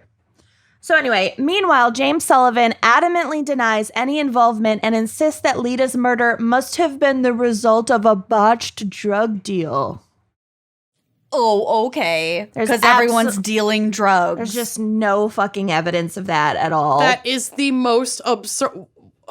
It's so stupid. Yeah, it's fucking dumb. Fucking asshole. Don't Yeah. spit on your ex-wife's fucking grave like that. Yeah. I hate this man. Yeah. So then about a month after the murder, a conversation between Sullivan and a friend was picked up by police wiretap. How does it feel to be bugged now, bitch? Yeah, suck it, Marv. How dare you do that to Poppy? That was amazing. So in it, Sullivan was talking to his friend and talking about Lita's murder, and he mentioned that she'd been killed with a 9mm handgun, which was a piece How of would you know information that had not been released to the public. You fucking idiot. Fuck you. But still, the murder weapon hadn't been found. The hitman hadn't been identified. They hadn't found any like money tying Sullivan to a hitman. Like it was still pretty circumstantial. Mm-hmm. Like the fact that he knew the 9mm thing is bad, but it's not like enough. It's not smoking gun, for lack of a better term, bad. Mm. So they're still not ready to prosecute him for this because they don't want him to get off. So 8 months after Lita's death, Sullivan married a different woman, Hyosuk Choi Rogers, who went by the name Suki. Mm-hmm. So Suki was also a socialite and also way younger than him, 13 years younger than him. Had a type. Cool. Yeah. Mm-hmm. She had been dating Sullivan at the time of Lita's murder. And again, like their divorce had been going on for 3 years. So like that's not that shocking. Right. And at first, she publicly supported his claims that he was totally innocent. Mm-hmm. Then in 1990, Sullivan got into a 3-car fender bender in his 1973 Rolls Royce. I feel like when it's 3 cars, it's no longer a fender bender. No. It's like a pileup. Right. Yeah. But I don't think they were going very fast. Right. There probably just wasn't that weird way much to damage put or it. injuries. It's just funny that, yeah. Yeah. So when a police officer arrived at the scene, he realized that Sullivan had been driving with an expired registration. Got him. Oops. Let's fucking go. Not only that, but Oh. he had been labeled a habitual traffic violator. Same. Because literally, I haven't been labeled as such, but you've been I have close. unpaid parking tickets. I've been really close. Oh, yeah. I've had my car, not this car, but I've been towed for scofflaw like 3 times. What's scofflaw? Not It's paying for your literally tickets. scoffing in the face of your parking tickets so they take your car off the street and make you pay all of them back before you can get your car back. And you have to pay the like lot Fines. fee and the towing fee, which is like $250 a day. Am I supposed to feel bad for you about this? Because No. I don't. Cheap choices Entirely were my made. fault. Yeah, one of them I paid to get it out. The other I just left it until they auctioned the car off, and I never had to pay it. I was like, "Fuck it, you want the car that bad? Just have it." I got that thing for like $300 on Was Craigslist. it Blef Bleckland's car? No, different car. I But went yeah, through when a your car lot when your of car cars. is like not worth the amount of the tickets I and would- no. fines. It's effectively totaled. 1,000%. It literally. So I was like, no, I'm not taking it out. Fuck that. Oh my God. And then the other time that I didn't go pick up a car, I actually got a check in the mail for that car. So this was my Nissan, which died in that abandoned Burger King parking lot next to my old apartment. What color are these cars? That's the only way I remember this. One Black of them was Nissan. Black Nissan is the one in the Burger King lot. With the stickers all over it. I didn't have that many stickers. This was my car right before my Subaru. It had like one sticker on it. Okay. You might be thinking about my Chevy Prism, which was my first car. Yes. That one got totaled. You graffitied that one. And somehow I get all of the shit for the bad driving. Never had a speeding You don't ticket. drive, honey. You don't Never drive. But had it. also, the car getting totaled, like, it actually wasn't my fault. I was going like 10 miles an hour and I hit black ice and spun into oncoming traffic and got hit by a minivan. And it That'll totaled happen. the car. Like, that sucked. But I wasn't breaking any traffic laws. But Physics-wise, that doesn't make sense. But I yes, left okay. that Nissan in the Burger King parking lot because we moved. And I was like, this car doesn't work. And like, Because we moved. I think an So unhoused... I left Yeah. it there. I was like, and I think an unhoused person might be living in it, so I don't want to take it away. I was going to have it towed by Camel Towing and just have it Camel donated. Towing. Yeah, my favorite towing place. What the Camel fuck? Towing. It's in Minneapolis. What is your life? My life is ridiculous. This so was I not just that left long ago. it. We had the podcast. Oh yeah, when no, this she was like did 3 this. years ago. Yeah, not even. This is when I moved out of that Burger King underground apartment. That was like 2 apartments ago or 2 houses ago. Anyway, Are you okay? I left it there, and it got towed to the lot, and then I never picked it up, so they sold it in police auction, and then they mailed me a check for $2.50, which is what I made off of that car after all the fines were taken out of the police auction amount. And honestly, I made money. I was Your saving tax money, dollars at work, and I folks. made money, baby. Which is more than I would have gotten from Camel Towing because the car was worthless. So they would have towed it for free and donated the parts that they could salvage, but I wouldn't have been given a check for that. But I did get $2.50 from the city. You're up. I'm up, baby! Time to go to Vegas. I encourage you not to go to Vegas. I encourage everyone to just At least abandon not to their drive car. there. Long story short, abandon your car. There are no consequences. Everything's fine. Well, And you okay. might make money. Anyway, finish your case. Okay. You are horrifying. So, I've lived a lot of Amanda is lives. also a habitual traffic violator. Oh yeah, that's how And this started. She's a scofflaw. And so is James Sullivan. They have so much in common. Yeah, me and Jimmy are like twinsies. Rewinding about 20 minutes to figure out why the fuck we started talking about this in the first place. And so Worth he gets pulled over for this fucking fender bender. They realize he has expired registration and his license had been revoked. Fucking get him. Get him. Amanda, can I you have really? not had my license revoked. I have not. Yeah. You did have an expired license for like a year. Way more than a year, like 4 years. Yeah, we went on tour. You were driving us all around Texas with an expired license. I had my license then. I got my license again in 2018. It'd be hard to get a rental car with an expired You can't get a rental license. car without There a was valid some license. issue, expired insurance. I don't remember. There was some issue where if we had an issue in Texas, it would have been bad. Well, it I don't wasn't my license. Okay, Wow. so Any number of Sullivan- other things. Yeah. Sullivan was cited with several violations, but when he was due to appear in court, he showed up with Suki in tow, his new wife, and claimed that she had been driving the car and that the ticketing officer had made a mistake and mixed them up. Yeah, Okay. that's what they do easily. So Suki backed him up in court and the charges were dismissed, which I think is wild. But then the ticketing officer and several witnesses came forward and contested that and being like, fucking no, and now they've perjured themselves. So Okay. Sullivan was reissued a ticket for driving with a revoked license, and Suki was arrested for perjury. Okay. So this seems to have been the final straw for her. She pleaded innocent to the perjury charge and filed for divorce and then went into hiding Oh my god. because she was scared of him because she knew deep down. that he fucking killed the last person who tried to divorce him. Suki. Oh. So her divorce papers stated that she had an extreme fear of her husband. I kind of like Oh. feel bad that she would even really get arrested for perjury because it's like, how much agency does she have with this fucking psycho? Yeah. Like, he could have been like, here's what you're going to say. Yeah, evidently not a lot. Well, she did plead innocent and like that was probably the grounds on which, I would imagine. you know, but then she went into hiding, so I don't really know how that resolved Turned out. itself. Yeah. Poor Suki. So she also told police that Sullivan had confessed to Lita's murder to her, probably to intimidate her and abuse her and control her. Mm-hmm. I've already killed one bitch. I'm going to kill I'll do you it again. next. Yeah. Mm-hmm. Sullivan I hate him. is maintaining his innocence. He claims that Suki is just trying to disparage him so that she can make out better in their divorce settlement. It's a he said, she said.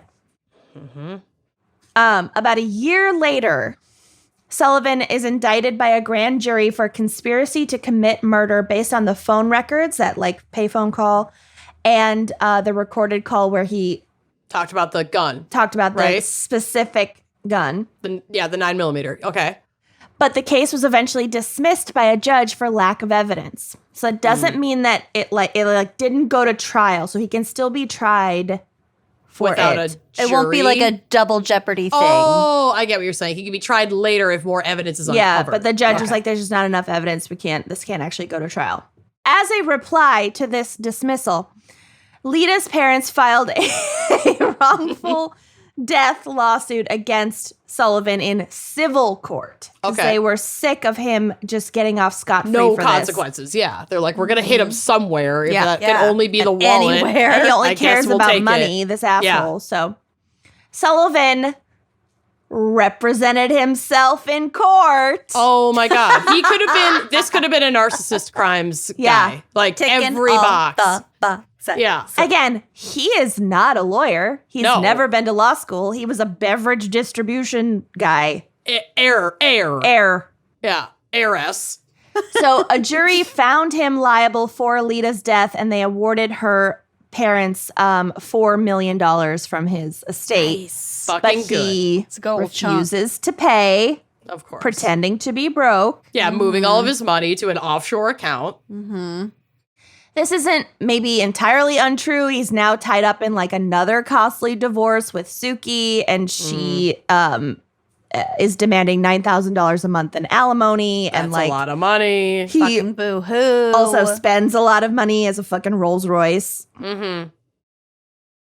So finally, in 1998, 11 years after Lita's murder, an anonymous tip led Atlanta police to a man named Philip Anthony Harwood. Oh, is it the killer? Harwood, who was now living in North Carolina, confessed that Sullivan had paid him $25,000 to murder Lita. God, the low amounts of money that we will kill for as a human race. So It's really sad. not that much. No, like 25 grand at that time, but it's not like it was the Still 30s. It was the It's late still 80s. not a life-changing amount of money. No. Yeah. No. Not worth homicide. No. Right. So it now seemed that there was enough evidence to finally charge Sullivan with Lita's murder. But when police went to arrest him, he was nowhere to be found. Oh, this motherfucker. Where the fuck is he? I'll go now. Florida. He had somehow been tipped off to the fact that Harwood was talking to investigators, and he fled to Costa Rica. Oh, I was bet close. Harwood called him and was like, what the fuck, man? Maybe, Like, I don't know. I'm not going down for this. I don't know how he was tipped off. The FBI put Sullivan on their 10 most wanted list, and he was eventually also featured on the TV show America's Most Wanted. God, you could have used this case for so many things. know. Sightings of him were reported in Venezuela and Panama, but he continued to evade authorities. He's just like hopping around. Panama! After 4 years on the lam, he was finally discovered in Thailand, living Thank in God. a beachfront condo with his new Thai wife. Oh my God. It this is fucking shocking. guy. It's shocking how these people get tracked down like this. Yeah. Fourth wife. And he's just collecting wives like Pokemon. Sullivan Wife was go. Seriously. Sullivan was arrested in July of 2002, but was not successfully extradited back to the U.S. to face trial until 2004. So I think he was sitting in a Thai prison for a little while, which feels good. wouldn't be fun. Yeah, that wouldn't be I fun. might be begging for extradition at Right. that point. Mm-hmm. So the hitman Harwood testified at the trial that he had met Sullivan 2 months before the murder when he had been working for a moving company that delivered a piano to Sullivan's mansion. That's how they met.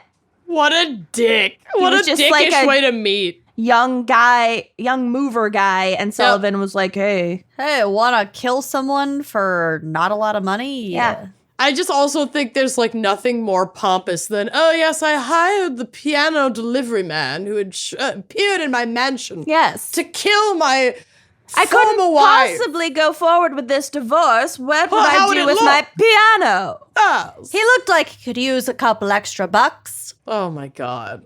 So Harwood had initially believed that Sullivan was joking when he told him he was looking for someone to take care of his wife. Uh-huh. But then Sullivan asked him for his address, and soon this guy, this like young piano mover guy, received $12,500 in the mail as like a deposit. Oh. Gross. Harwood- And he had to. Well, he didn't have to, but Well, he but yeah. So Harwood technically then he was contractually obligated to. Harwood then decided to take Sullivan up on his offer and enlisted 2 friends to help him concoct a plan. So now you're splitting 25 grand between 3 people. Keep it to yourself. Don't Yeah. spread that shit around. They decided that Lita was unlikely to open the door to a strange man, but might be fooled by the charade of a flower delivery. Yep. Son of a bitch. I Yup. would be. I know. Anybody would be. Anybody. Yeah. After this plan proved successful, Harwood had called Sullivan from a payphone to deliver the agreed-upon code, which was Merry Christmas. Ew. I don't like that. Not Was it one anywhere around Christmas? It was January. bit. Ugh. At least do Happy New Year. God. Okay. So it also became public at trial that Harwood's former girlfriend, Belinda Trahan, had been the one to finally tip police off to his involvement. In another disturbing tidbit, it seems that Belinda may have been the one to suggest the flower delivery idea. Okay, Belinda, what the fuck? Women should be supporting women. I know. I mean, But it's also, it's a clever idea. She claims that she didn't believe that any of this was actually going to happen and like was spitballing. Oh, if It's we're just just a doing a true little crime brainstorm podcast. activity, God knows we've done that. Right. I know, but something about doing it with your romantic partner about Who potentially knows about the their previous context? partner is a little creepy. Yeah, we don't know the context. know.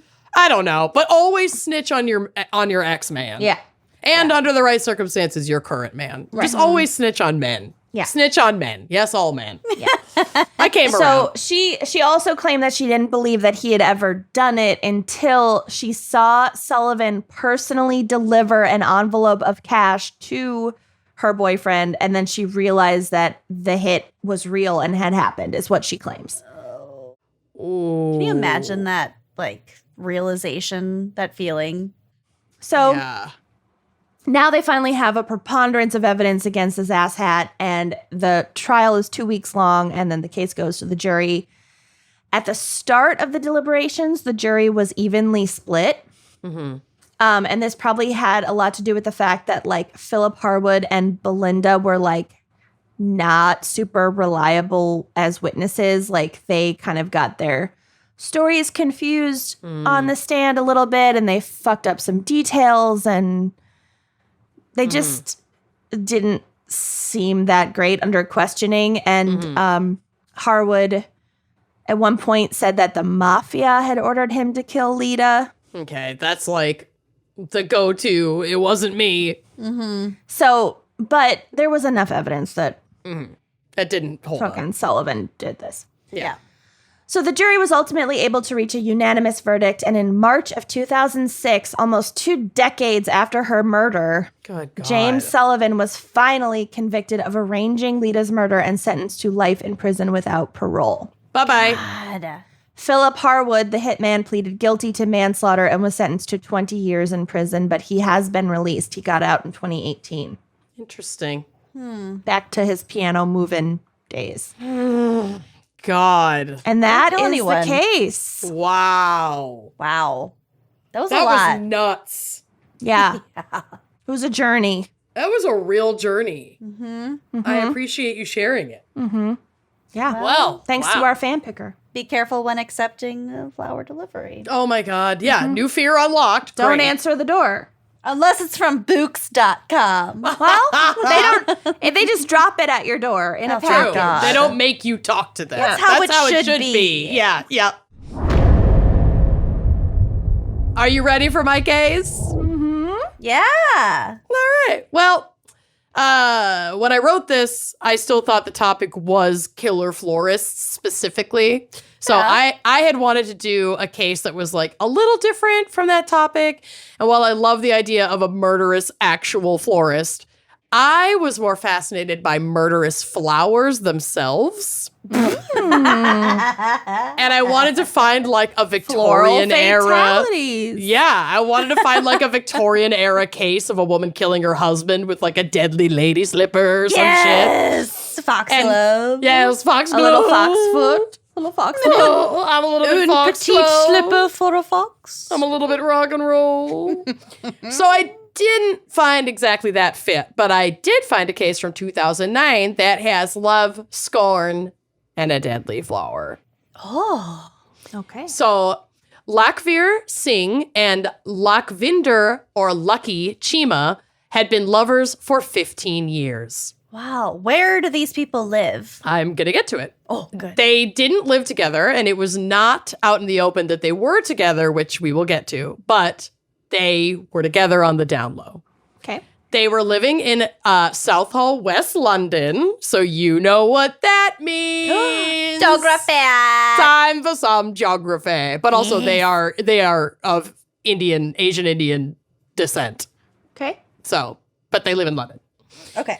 So Southall was west of Shepherd's Bush, Gross. east of Cockpole Green. Get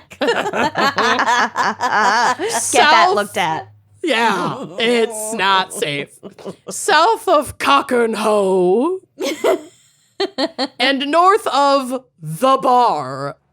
These are all just dicks. There is Dicks a town- surrounded by pubes. There's a town in the UK just called The Bar. Like, The I'm Bar. going down to the bar for a pint. If you've passed the bar, You've gone too far. Literally. Wow. Isn't that amazing? Anyway, things Love were it. like happy and copacetic between them until 2012 when Lucky's family, tired of waiting for the 39-year-old to choose a bride, like his sister took matters into her own hands. And she called him up one day and said she had a match in mind that she wanted him to meet, a young woman named Gurjeet Chung, who was 17 years his junior. So he was 39 and she was like 23 or Are something. 22. Lackfear and Lucky both men? And No. that's why. Oh, Lackfear is a woman, Okay. Lucky is a man, and Gurjeet is a woman. okay. Yep. Okay, so this wasn't a homosexual relationship. It That's was not not. why they were keeping it a secret. No, it was not. Okay. Okay. We're going to get to right now why they were keeping it a secret. So Lackfear did not like this, that her man was going to marry another woman, No. despite the fact that she herself was already married, had 3 children, and her husband was battling cancer. Lackfear. Yeah. Well, she'd been having this affair for a long time. Exactly. Yeah, The cancer 15 was years. probably incidental. Oh, right. Oh, yeah. So when Lucky agreed to marry Gurjeet, Lackfear lost her shit and threatened to burn his house down. Yeah. She didn't do mean- that, but she did take a trip home to India, seemingly to cool off with family. Okay. What she actually did in India was her fucking research. Gather the receipts. Yeah, well, gather something. So, aconitum or aconite, monk's hood, wolf's bane, leopard's bane, mouse bane, women's bane, devil's helmet, queen of poisons or blue rocket, Devil's helmet. devil's helmet, Women's bane. women's bane, All sorts of banes. is a beautiful herbaceous perennial plant that grows wild in North America, Europe, and Asia. And that means Well- you have to plant it again and again every year. I'm No, it kidding. doesn't. I'm kidding. That's a joke. We've been over this. Wait, I still don't know. Perennial is it'll grows come back. Yeah, because it's through the years. Yeah. Annual, it won't grow back. It's only 1 year. Gotta do it every year, annually. You have to do it annually. Yeah. Moving on. So while some of these plants can be handled, like there's different types under this family of aconitum. Sorry. Like there are different little slight variations of it, just like with any other flower. So while some of these plants can be handled carefully and used in floral arrangements without danger, the majority are extremely toxic because they contain a chemical element called aconitine. So from Wikipedia, aconitine is a potent neurotoxin and cardiotoxin that causes, I'm so high, persistent depolarization of neuronal sodium channels in tetrodotoxin sensitive tissues. The influx of sodium through these channels and the delay in their repolarization increases their excitability and may lead to diarrhea, convulsions, ventricular arrhythmia, and death. Marked symptoms may appear almost immediately, usually not later than 1 hour. And with large doses, death is almost instantaneous. Death usually occurs within 2 to 6 hours in fatal poisoning of 20 to 40 milliliters of tincture may prove fatal. Nice. The initial signs are gastrointestinal, including nausea, vomiting, and diarrhea. This is followed by a sensation of burning, tingling, and numbness in the mouth and face, and of the burning in the abdomen. End quote. Nice. Wow. Hold If on. you are allergic to aconitine, Transvaginal mash. this plant does not fuck around. Wow. Did it. All right, so 20 to 40 milliliters can prove fatal Yep. of What this. is it? I mean, we don't even know what milliliters of like what. I think I don't What's know. even a milliliter? We don't Like, know. if you crush it and make a Right. liquid from it. Yeah. Yeah. So the area where Lockveer was traveling in India, had this plant pretty much in abundance. So she carefully got to picking. Love it. Love it. Love it. Love it. She ground the plant down so as to bring it back to the UK in a sealed container without detection. And as someone who has flown with drugs in my checked luggage many times, this would be incredibly easy to do. Internationally, Even in a post 9/11 world. So Don't do that. Don't Wouldn't- sneak plants across international borders. Or don't or tell drugs. us before you do it. wait until later so Kenya doesn't freak out. So I dumped mine in the garbage can. I'm so mad I would have taken yours. Anyway, I know. I dumped probably $60 worth of mushrooms in the garbage can. I got nervous. It's okay. I get it. And if not you're nervous, worth the if you're nervous, indigestion. yeah, if you're nervous, you're gonna give yourself away. So It's not worth you it. did the right thing. It's not worth I it. clearly got high before getting on that plane and it was totally fine the whole time. If I were smart, I would have just shoved it in my mouth. Tipping a bag back. This is a great airport. I love Vancouver. Honestly, it's amazing. Anyway, yeah, you walk through a forest tunnel there. You after walk you through land. a It's gorgeous. museum exhibit. It's It has ridiculous. soundscapes. I It's unbelievable. love it. Yeah, it's gorgeous. Anyway, so she grinds it down. She flies it or trains it back. No one gives a fuck. Under the guise of wanting to make amends and move forward as friends, possibly, or even just to keep hooking up. It's kind of unclear why they got together on this particular day, but we'll get to some evidence later in this case that could sway what your thoughts are on the reason behind their meeting. Motive. Yeah, or just the reason behind them even getting together in the first place. So they agreed to meet, and Lockveer is like, I'm going to cook for you. And Lucky's like, okay, I love your cooking. I've had 15 years of your cooking. Sounds great.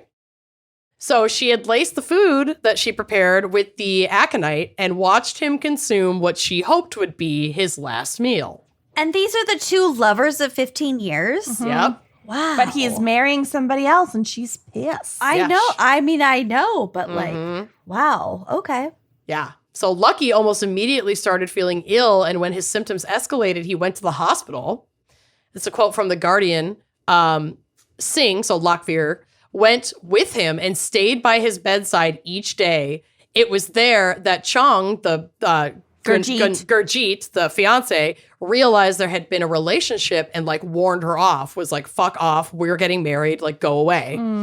Lucky was discharged after a week, but doctors were unable to definitively say what had caused the illness, even though he suspected, and so did Gurjeet, of what had caused his illness. So, but the hospital couldn't confirm it. They were like, it could be food poisoning that just was really fucking bad. Yeah.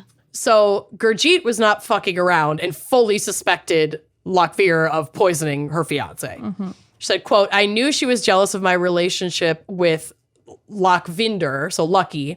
I told her not to interfere in our lives any longer. I told her to forget everything that had gone on in the past. But she said, I cannot forget the feelings that I have. So they'd had the two women were having kind of a Brandy and Monica moment in the hospital. Got it. So having failed at killing him and now with no way to get him to agree to see her, let alone eat with her again. Yeah, how's she gonna fill him with more poison? Yeah. She decided to step it up. Lockveer snuck into the home that, one report said that he shared this home with Gurjeet. I don't think that's actually true because they were engaged but not married, and they both came from devout Sikh families that would not have been supportive of them Well, living maybe together. she lived in a different room She and did, there was a or a chaperone. I also think it's possible they had different apartments. Either way, Yeah. she was there a lot of the time. They're engaged.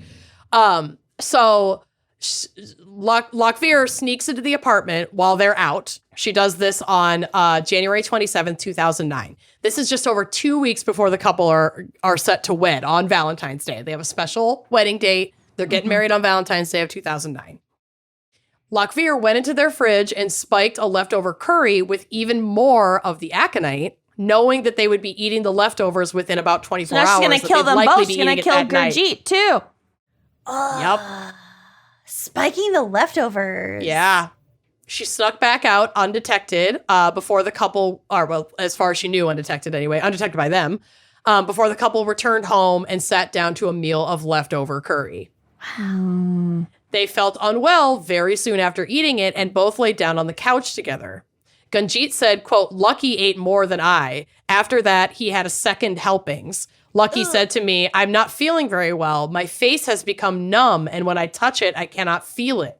Oh, no, that's not food poisoning. No, and that would be, I mean, we'll get to more of the symptoms, but like, this would be a fucked up way to go. It's a neurological. It's everything. It's really fucking bad. So he said that everything seemed to be going dark. He could not see anything and was losing feeling in his body. She said he was touching his tongue and could not feel anything. He was having to support himself, like he couldn't sit up. He said, I think this problem is because of the food we've eaten. I was feeling the same. Everything was going dark. I began to feel dizzy. It was difficult to stand up. My tummy was hurting. Oh. Lucky used his last bit of strength to call an ambulance, and they were found on the couch holding each other, unable to move. Gurjeet later testified that she was unable to walk, that she lost her sense of touch, that she couldn't keep her eyes or mouth open. Lucky was completely unresponsive. They were like paralyzed almost. Yep. Well, yeah, it's like heart. It affects which is part of the poison. The brain and the heart. Well, yeah. So they were rushed. This part's really sad. They were rushed to West Middlesex Hospital for treatment. And on the way, Gurjeet tried to reach out for Lucky's hand, but she couldn't move. She was trying to like hold his hand in the ambulance. They like really had like a relationship. I think she was like, she was young, and yes, the marriage was arranged, but I think she was like excited to get married. She was getting to know him. She wanted to make it work. He wanted to make it work. Don't have a bond. Exactly. Right. I don't know how bonded. I'm making assumptions, but he was.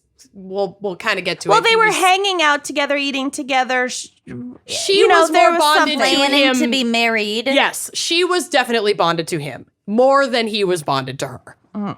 That much we know. And we'll kind of get to why. But yes, still like it's really fucking sad. Like that's their fate. That's their future is to be together. And it's slipping away right before her fucking eyes, and she can't even goddamn move. Sad. I mean, it's horrifying. Gurjeet was put into a medically induced coma as part of her treatment and recovery. And she was awakened 2 days later with no memory of what had happened. Not to make light of this woman's trauma and what she went through, but like a vacation right now. Would freaking love that until everybody it's time to knows deliver. how I feel about a medically induced coma. I want one. This should be offered as a service. I would never want anyone to be put into one for these reasons. I wish we could just do it a voluntary as an elective. It's a therapeutic retreat. Yes. I just want to be cryogenically put on pause. They used to like take to the waters. I want to take to the medical coma. Yep. I want to wake up with a fresh mani-pedi. Yep. 1000%.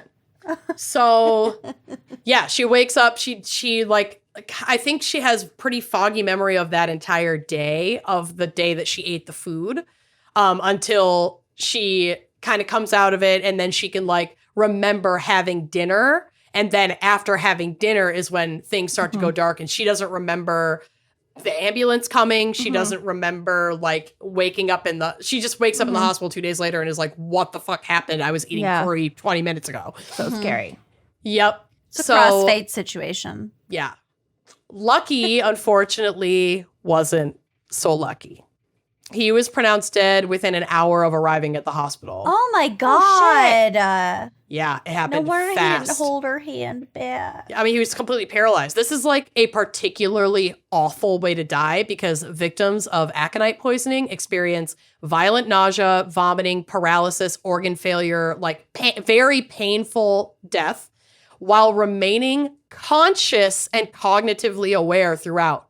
So you know and feel everything that's happening to you, and you can't even open your eyes or your mouth. You can't do anything about it. You just feel it silently. You can't scream. You can't complain. It's just like shit, man. New fear fucking unlocked, even though this is not like a weed that grows in your yard. Like, and even though I didn't say it. Yeah. I gave this fear to myself. But like that is honestly has to be one of the worst ways to die ever. That's torture for the last hours of your life. Shit. Thank God it happens like really fast. It's not like days of your life necessarily without medical intervention, but like, I mean, hours is enough. It's enough. It would feel like an eternity. So scary. It's like locked in syndrome with fucking pain and organ failure that you are feeling as it's happening. Ugh. I just can't. So Lockveer pleaded not guilty of murder and attempted murder, and during her trial at the Old Bailey in 2010, pointed the finger at Lucky's brother-in-law Verinder, for the crime. So this actually was kind of a solid attempt at a defense, because Verinder, a devout Sikh, was furious to discover that Gurjeet and Lucky had been intimate before their wedding and had even called and like made threats to both her and Lucky, which we'll get to more in a moment here. Dear God, keep your religion to yourself. I know. It's like, it's, you know, what's done is done. You don't have to harass each other. Well, your brother's fucking dead. His fiance is almost dead. This is what you're going to get pissed about? Well, he was pissed before the death. They're pointing the finger at him as potentially the murderer because he had been calling them and making threats while they were alive. I thought he expressed his pissedness No. the fact. Okay. He had like popped off on Lucky and because Gurjeet. they like dared to be intimate before while they were engaged before they were married. Precisely. But yeah, keep your religious morals to your fucking self. Yeah. And Lockveer knew about this because, as we'll get to in a moment here, their relationship continued after Lucky and Gurjeet had gotten engaged. So Lockveer was like, oh, I'm going to fucking try to blame this guy because like she's going to confirm, Gurjeet's going to confirm that this guy was like losing his shit on them because he fucking was. Yeah, of course. So the trial was incredibly rough on grieving Gurjeet, as text messages revealed that her late fiance had indeed continued his affair with Lockveer after they had become engaged. So this is like a chunk of court transcript that was in the Daily Mail. Quote, under cross-examination today, Miss Cho, was read a series of romantic text messages sent by Mr. Chima, Lucky, to Singh, Lockveer, after the engagement by defense barrister Sir Desmond de Silva. He said, quote, I am sorry to have to put these matters to you. Would you agree with me that it looks as if Lockvinder Chima, I'm so high and the names start the same and I'm getting mixed up, was cheating behind your back, doesn't it? A tearful Miss Cho replied, having read these messages, it would seem so. Yeah. She told jurors Mr. Chima had said the affair with Singh had ended 3 years before their relationship started, but she discovered it was continuing. You were deeply hurt, said Mr. De Silva. Yes, said Miss Cho. When you raised the matter with him, did he deny the relationship with Mrs. Singh was continuing? Continued the barrister. Yes, said Miss Cho. In a text message he sent to Singh on her birthday in October of 2008, Mr. Chima wrote, you be my loved and I will give you all my love. And he was with Gurjeet at that point. In a further message sent after his engagement to Miss Cho in December, he said, I wait with hope for the night we meet each other in a dream. Therefore, Lucky Chima had really told you a number of lies, the principal one of which is that you would be the only woman in his life after the engagement, said Mr. De Silva. Yes, said Miss Cho. It sounds like he's trying to pin it on Gurjeet. This is the prosecution that's cross-examining her. And so this, I think he's laying the we're about to get to it, but he's laying the foundation to support that Lucky was not like the innocent victim that he appears to be, and that Lucky's brother also had like strong opinions and anger issues. And so there could have been bad blood between the brother and you guys, considering all of this like illicit behavior. And this was the brother then that took out, Right. So he's kind of just trying to like He's break trying to- up and fragment all of these Right. And relationships to I know- to say there might be doubt with all the trust between precisely. these people. And I know that this is the UK, so it might be different than it is in the US, but the defense, I mean, no, this is the defense cross-examining her, like defending Mrs. Singh. So the defense doesn't have to provide an alternative to who killed him. The defense only has to make it seem beyond a reasonable doubt that she didn't kill him. So he can make the jury feel like, hey, this other possibility is out there. And without having to essentially bring Verinder to trial right there in that room, can plant that seed Enough of doubt. doubt. Exactly, to make it not as easy to put her away. That's all that the defense has to do. And that's what they're trying to do. So she agreed that Mr. Chima's behavior could be seen by and their behavior as a couple could be seen by some Sikh families as a great scandal. And his brother-in-law, Verinder, had spoken to her just hours before his death. Did he ask you if you were pregnant? Said Mr. De Silva. Was he angry and was he swearing a lot? Yes, Miss Cho replied. Did he use the words, I am going to cover my hands with Lucky's blood, and only then my aggression and my anger will calm down? Asked the barrister. Yes, she said. So she confirmed that he was saying shit like that. Okay. Mr. De He Silva was pissed. Yeah, he was really pissed. Mr. De Silva continued, at 1:30 p.m. on January 27th, Verinder was making quite clearly a threat to kill. Miss Cho said yes. And that happens to be the same day that, you know, Shit. Mrs. Singh's broke into the apartment. It was not the brother. But it was was not not the bad brother. for him. But it looks bad for him. And I only really included this as context for understanding why Lockveer is like, yeah, Verinder fucking did it. Because they knew that this shit was going down. Like, she knew that this shit was going down to the family. And this was her defense. Like, this was going to be her way out. Smart. But witnesses could put Lockveer at the apartment that Lucky and Gurjeet had dinner in. Like, his apartment. Snuck in. On the day they fell ill, and investigators found a container of brown powder in her purse that tested positive for aconite. She claimed this was a medicinal treatment for a rash on her neck. And they're like, well, that rash is about to get a lot worse. Right. That was sussed out real quick as absolute bullshit. It's not a topical treatment, you fucking psycho. And further testing on the powder revealed it to be like a very specific, like, indigenous to India aconite, which matches the region from which she picked the flowers to make the poison. Cool. So on February 10th, 2010, she was found guilty of murder and grievous bodily harm, but acquitted of the attempted murder charge for the previous poisoning of Lucky that he had survived because, like we said, there hadn't been enough medical evidence to say, yes, he was poisoned at that time. So they had tried to get her on 3 charges: murder for him, attempted murder, or like Gurjeet. grievous bodily harm for Gurjeet, and attempted murder from from the previous poisoning, but they acquitted her of the attempted murder. Okay.